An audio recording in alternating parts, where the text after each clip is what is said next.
Welcome everybody to the Latinas in Tech and SUMA Millonaria Mindset webinar series. This series are sponsored by our friends at Morgan Stanley. This is a two-part Dinero session that will provide essential financial literacy tools and resources to support our future millonarias in their wealth-building journey. The first webinar, which was held last week with my amiga Beatriz Acevedo, covered personal finance. Today's session will cover investing and will help bring you one step further in your journey to achieve Millonaria status. I'm your host, Rocio van Nierop, CEO and co-founder of Latinas in Tech. Latinas in Tech is a nonprofit organization that aims to create a tech industry where Latinas are well represented through all levels of the ecosystem by empowering them to be innovators and leaders. We're so excited to see all of you Jefas here today. I'd like to thank all of you who attended last week's session. Thank you so much for your patience as we work through some technical issues. We have a new platform today, which will help us ensure an optimal experience so you all Jefas can focus on the valuable information you're getting today. We are going to have plenty of opportunities for you to ask questions at the very end of the session.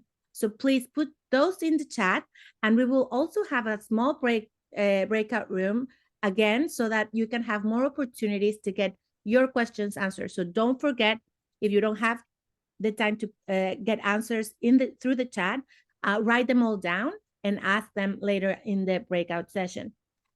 Today, we're very excited to have Alejandra Lerma, financial advisor from Morgan Stanley, who's going to give us some gems on how to up our Dinero game. Bienvenida, Alejandra Lerma. Do you want to introduce yourself? Yeah, happy to be here. Thank you so much for having me. I know I was here last week. We had some technical issues, but I see everyone's joined here today. So I'm excited to share some tips, answer some questions, just a little bit of my background. I have been with a couple different financial services firms, most recently with Morgan Stanley, and I'm excited to be participating here. So. Thank you, Alejandra. So let's start with our first question. So what are some key considerations when deciding where to invest money for long-term financial growth and stability? Yeah, so I think first and foremost, it starts off with, identifying if you have an emergency savings account and then seeing what you can put away to start investing for those long-term goals.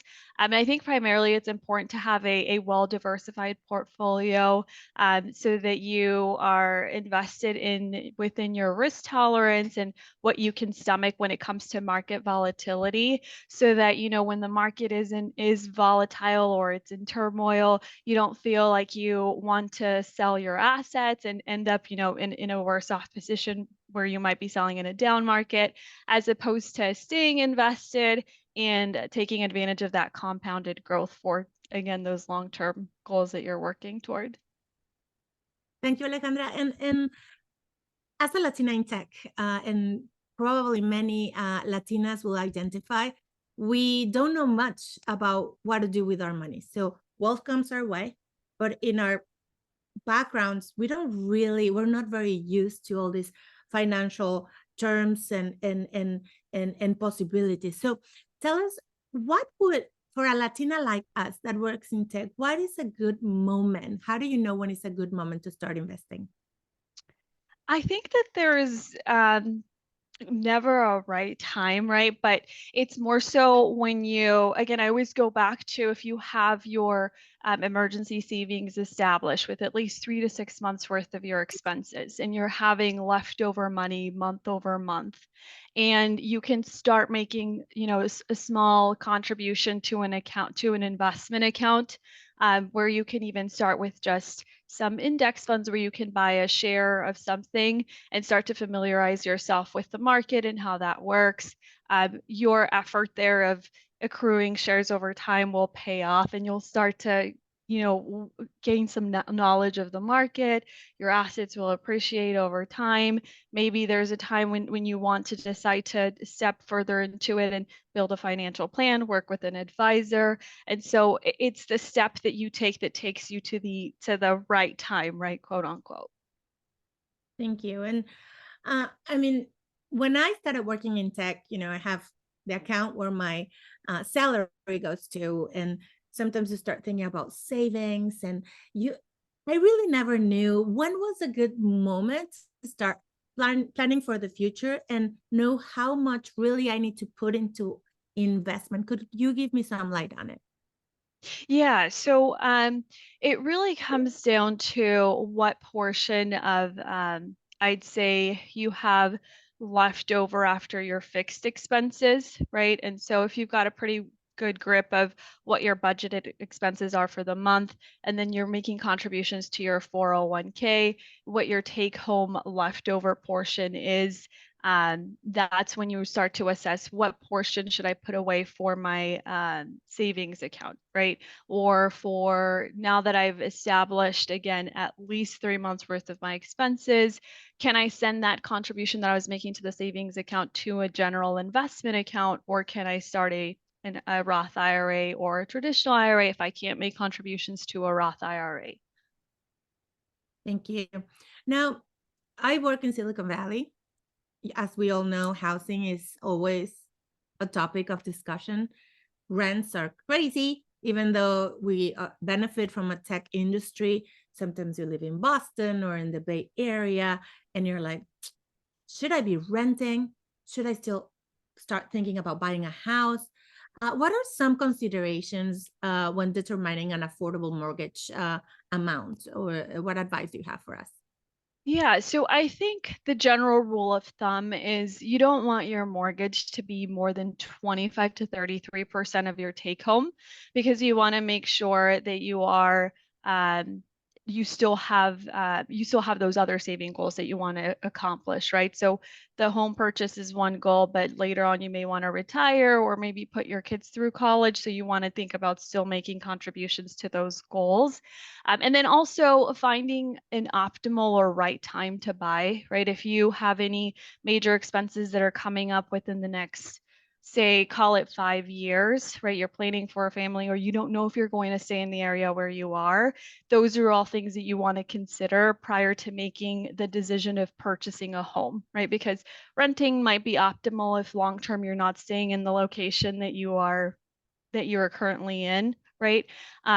But overall, I think purchasing a home, if it's the right time, would be better, would put you in a better position over renting, because then you're building equity in your home, right? In the future, you can decide maybe you want to sell that home if you're maybe approaching buying a bigger home, or maybe you're in retirement.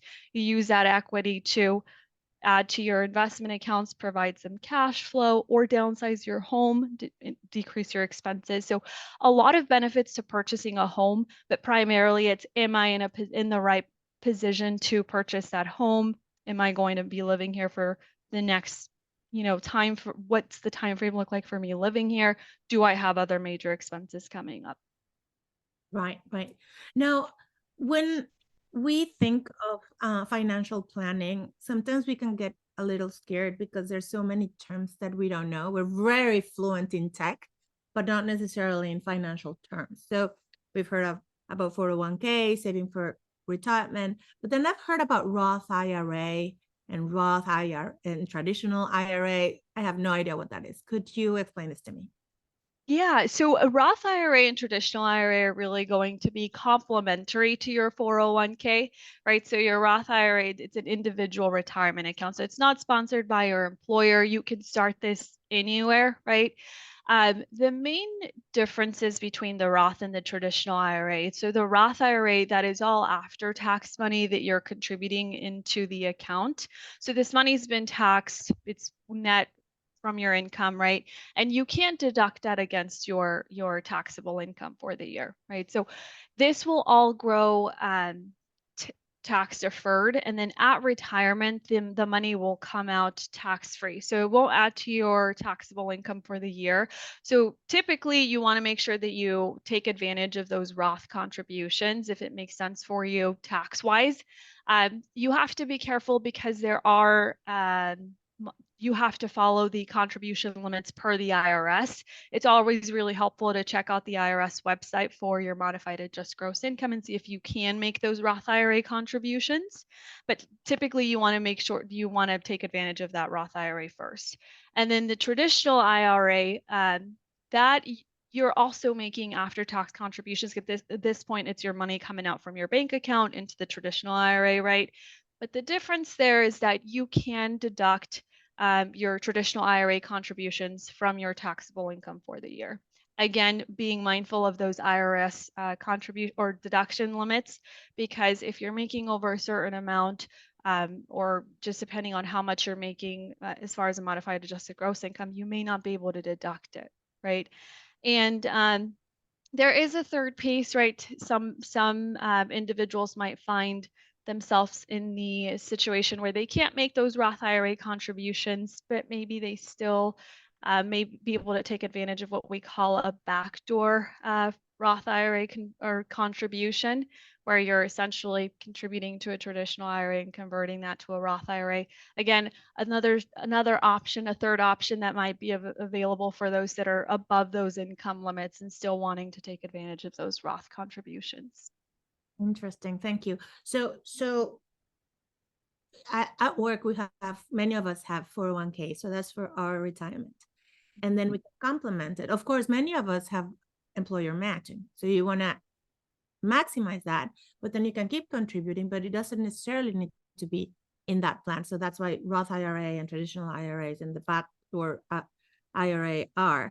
Now, all this is for the future, right? You're planning for the future, but one very important part of planning for the future is life insurance, because you have children, you have people that you care for. So tell me about what is life insurance and what are the benefits of thinking of it?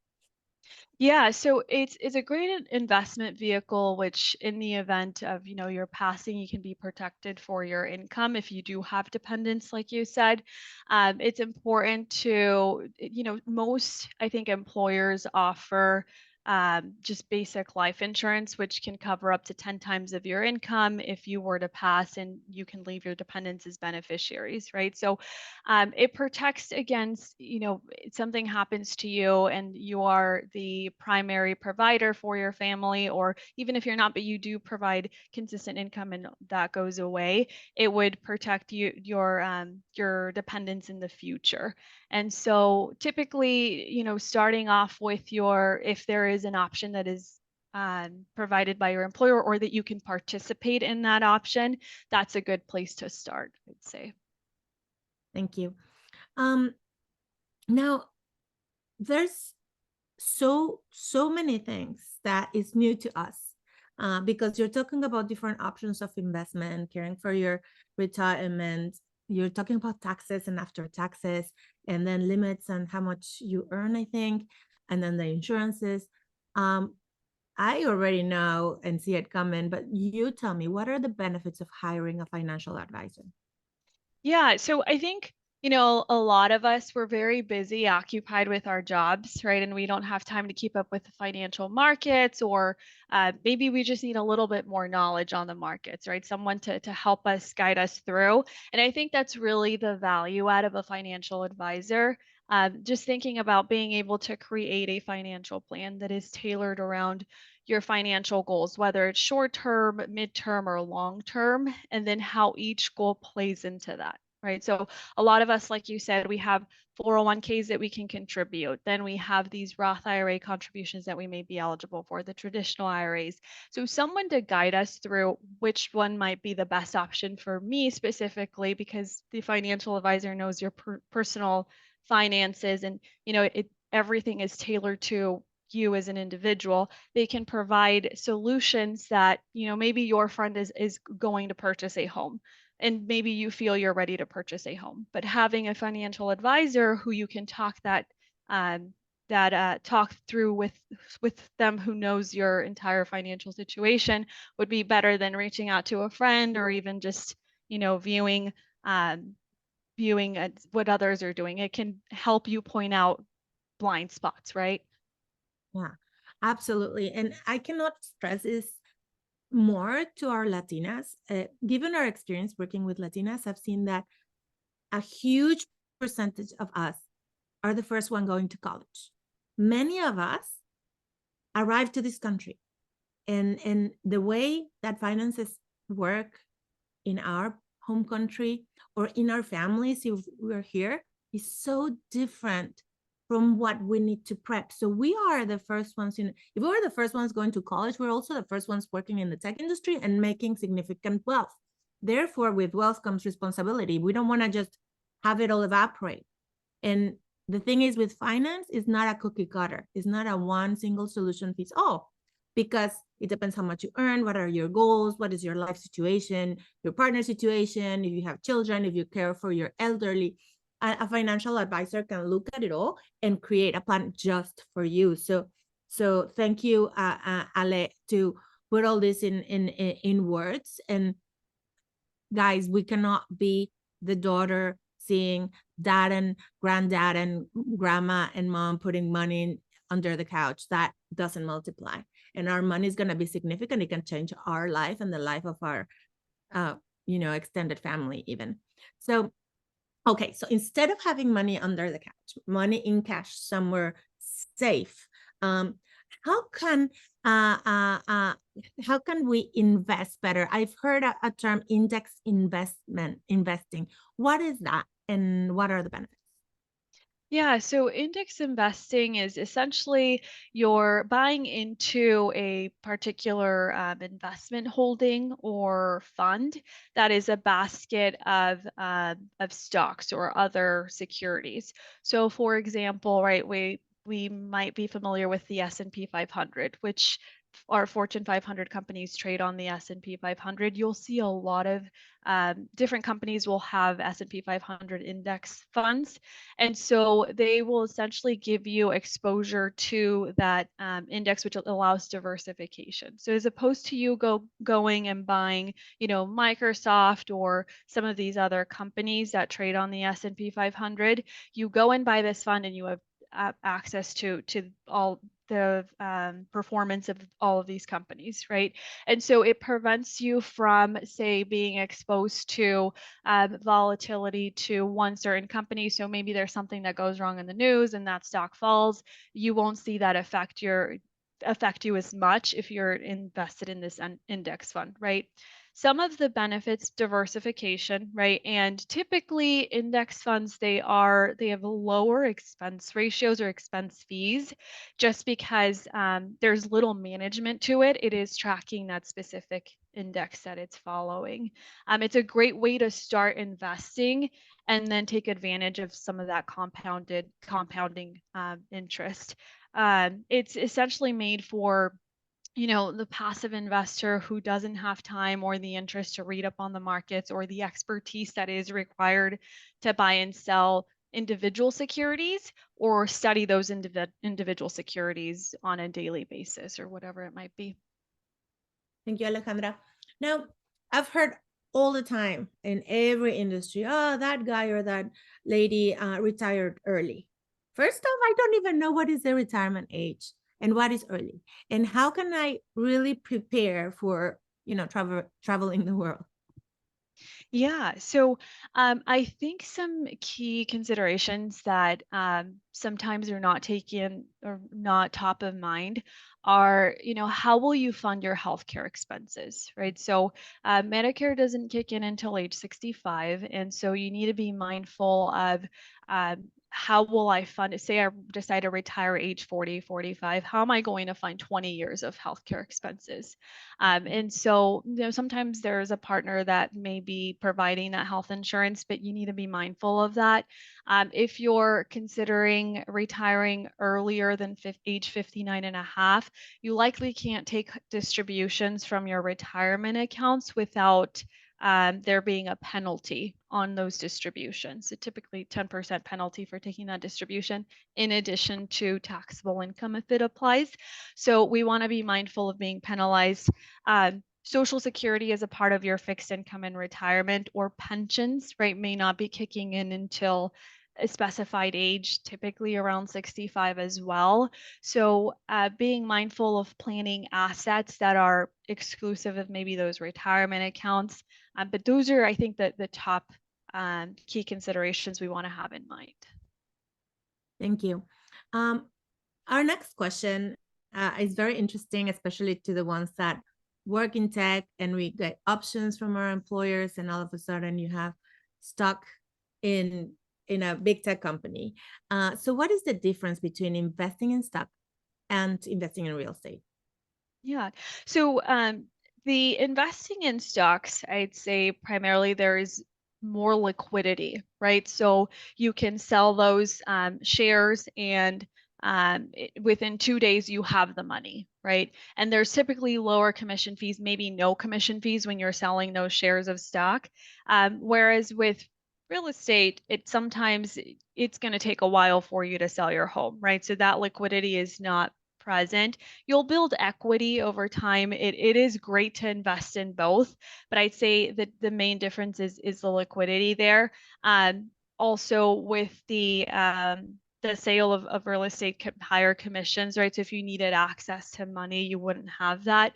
So it comes down to, you can use investment or stock investments for maybe those shorter term goals while you're trying to get to that taking advantage of that real estate purchase. And then when you're able to purchase real estate, now you have real estate, which can be a hedge against the stock market, and it gives you diversification in holding both assets. Thank you. Now, for all the ones that did study in the US, it comes with the reality of managing your student loan. So how do you go about that, and what are the considerations you need to take in account? Yeah, so I think some of the considerations for managing student loans, it just really depends on, where those loans are coming from, what the what the rate is on that, what interest rate are you paying, what payment plan options are available. And I think last week I had a question about this, how do I manage these multiple student loans that I have? There's different ways to pay that down. I think Ramiro talked to that last week as well. But typically you want to make sure that you're paying down whatever is at a higher interest rate, that you're seeing at a higher interest rate on, and then move on to maybe the lower interest rate loans, so that you're able to then combat paying more more of a rate over time. And I'd say compare, what you're receiving as far as interest on your cash when it's sitting on the bank. If you're just waiting to make that big payment, what are you receiving in an annual percentage yield versus what's your student loan annual percentage rate? And then when you are, maybe that's not the situation you're in, maybe you're making monthly payments to it, make sure that that monthly payment fits within your budget, and maybe you have the opportunity to pay off that debt at an earlier predetermined date based on, finding a cash bonus or something like that. Then make sure you're prioritizing getting rid of that debt. But those are some tips there for the student loans. Thank you. And now we have a few questions that we are taking from the chat. So Cindy Delira is asking, what is a general investment account? Can anyone get it? Anyone get it? Yeah, so a general investment account is going to be a non-retirement account. So you'll see it referred as a taxable brokerage account, or just a general brokerage account. Anyone can have a general taxable brokerage account. It can be, that's where you can purchase your index funds, right? Typically, why it's called a taxable brokerage account is because, unlike your IRA or your 401k, they're not tax deferred. So if you're accruing capital gains, those will be taxed. But anyone can have one. I think that's a good way to start investing for more of your intermediate term goals, right? When you aren't necessarily strictly planning for that long-term retirement goal. Thank you. And can anybody get one? Yes. Yeah. Great. Now we have another question from Isa Lopez. When opening a Roth, do we need to choose index funds? Are they automatically chosen, or does that not apply? When opening a Roth IRA, it really depends on if you are opening just a self-directed individual retirement account. So that's where you're going to choose index funds or whatever investment options you are choosing within that. There is, you can work with a financial advisor also to be able to help you establish an investment strategy, or you can use what we would call robo-advisor, right? So typically there are options to start up a robo-advisor account, which will automate an investment strategy for you based on your risk tolerance and a questionnaire that you go through. And at that point, the investments would be chosen for you. Got it. Thank you.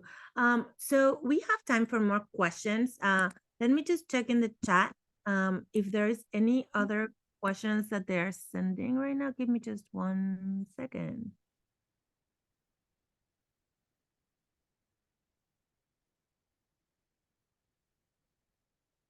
Okay, so what is a good amount?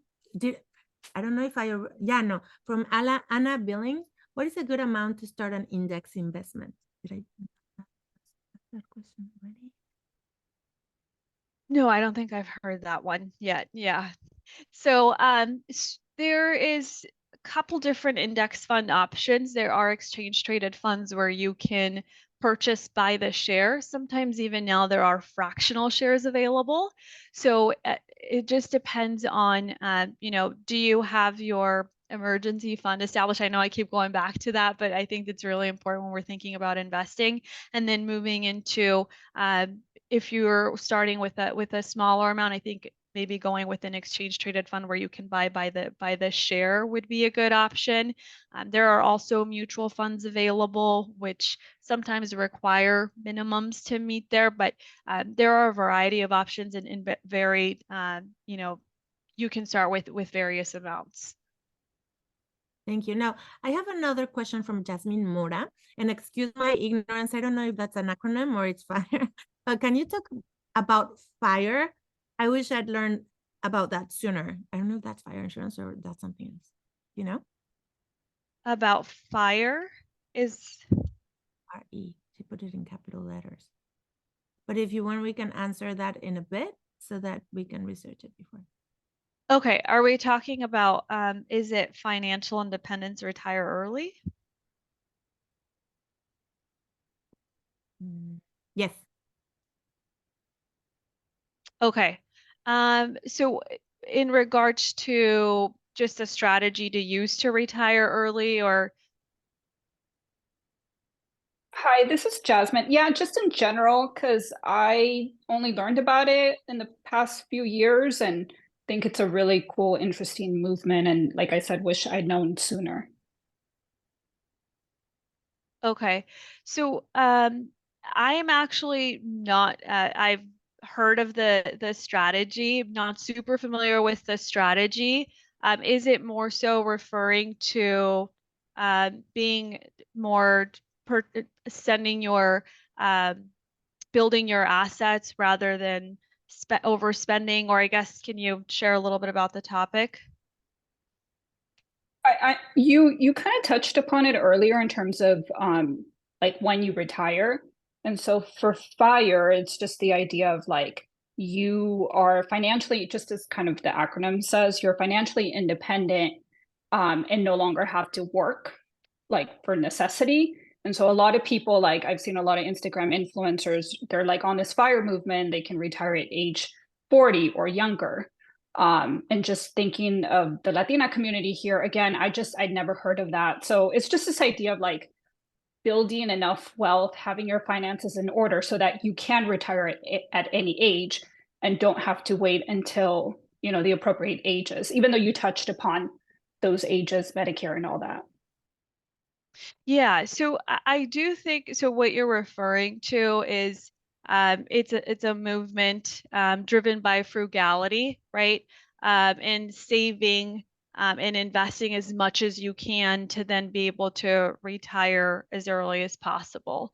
I think, that could be a great strategy to start off with investing. I think primarily when we sit down with clients, we try to make sure that they optimize their resources, right? So you want to make sure that you're using current resources that you have as well as future resources in saving and investing, but also being mindful of trying to in financial planning, we call it optimal use of resources over your time period and spending over your lifetime period, as opposed to saving it for the future. But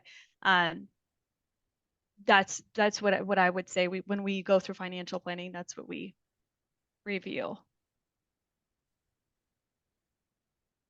Thank you both. I have another incoming question about fractional shares. Could you explain a little bit more about what that is and if it makes sense to us? Yeah, so fractional shares, so you can go out, and a lot of financial services firms offer, you can go out and purchase with a specified dollar amount, buy a share of a company or of an exchange traded fund, or whatever instrument you might be buying into. Anyone can take advantage of it as long as the investment services firm is offering it.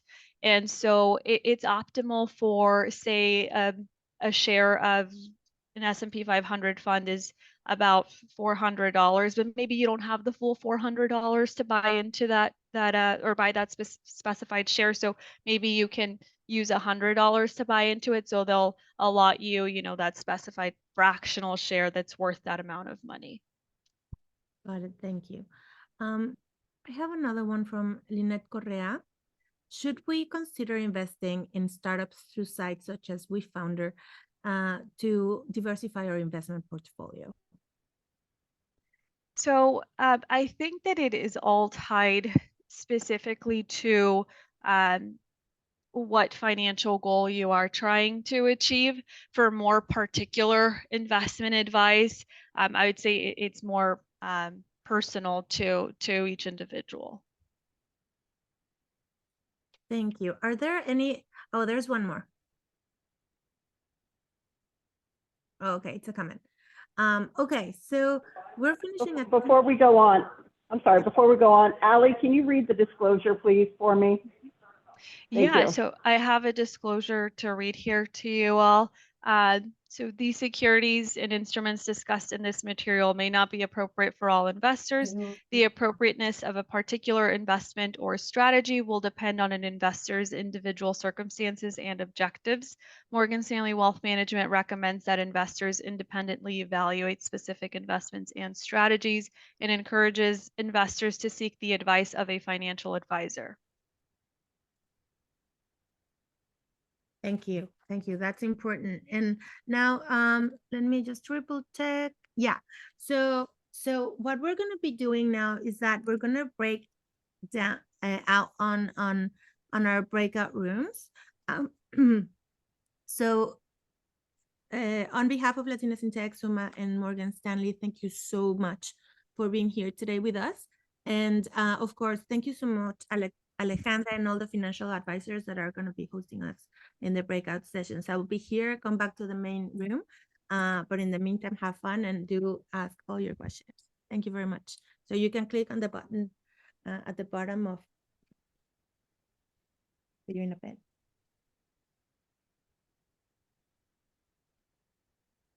Okay. To anybody having issues selecting the rooms, please remain in the main stage and I can direct you to the rooms you need to select. The 3 rooms that are currently open are investments, financial literacy, and retirement.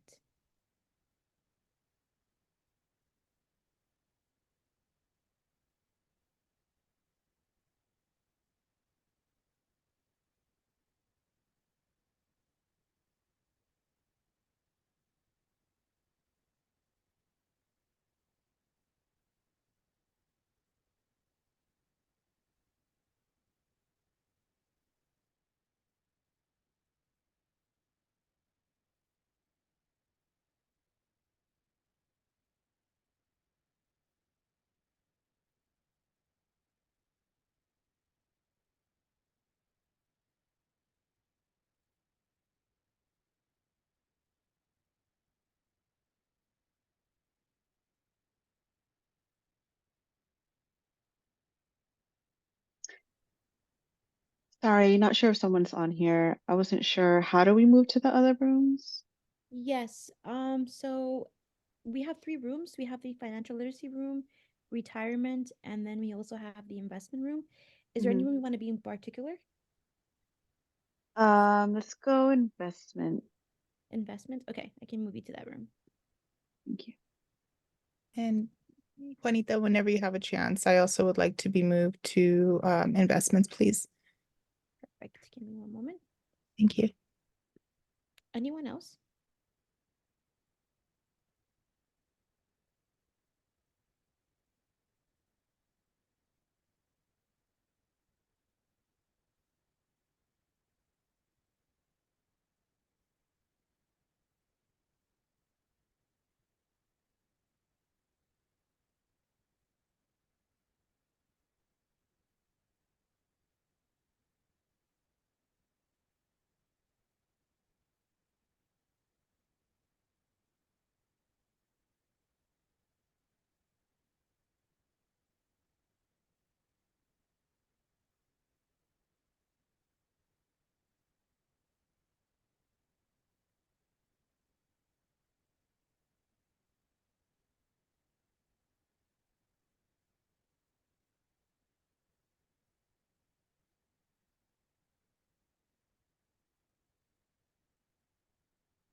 Hi, Rosemary. Hello, I'm joining one of the breakout rooms right now. Okay, no worries. Thank you.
Hi, team.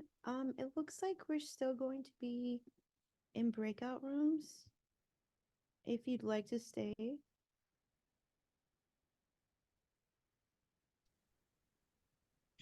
Just wanted to confirm, are we going up until 8:15 Eastern for the Ye- breakout rooms? Yes, because we did have the duration for an hour and a half. Please feel free to stay in the breakout rooms and continue talking there if you would like. I will still remain in the main stage in case anybody does want to move around, but please feel free to stay in the rooms. Okay, awesome, great, sounds good. I saw the timer go down to 0, so I Yeah, no figured that worries. was a Well, wrap. no worries at all. My apologies. Yeah, we can still continue to go. Perfect. All right, sounds good. So for everyone in the main room, I'll be back in the retirement session. So talk soon.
Hi, Juanita. I have a really quick question. Oh, sorry. Yes, So I of have a course. really quick question with regards to the previous recordings. Do we access them on the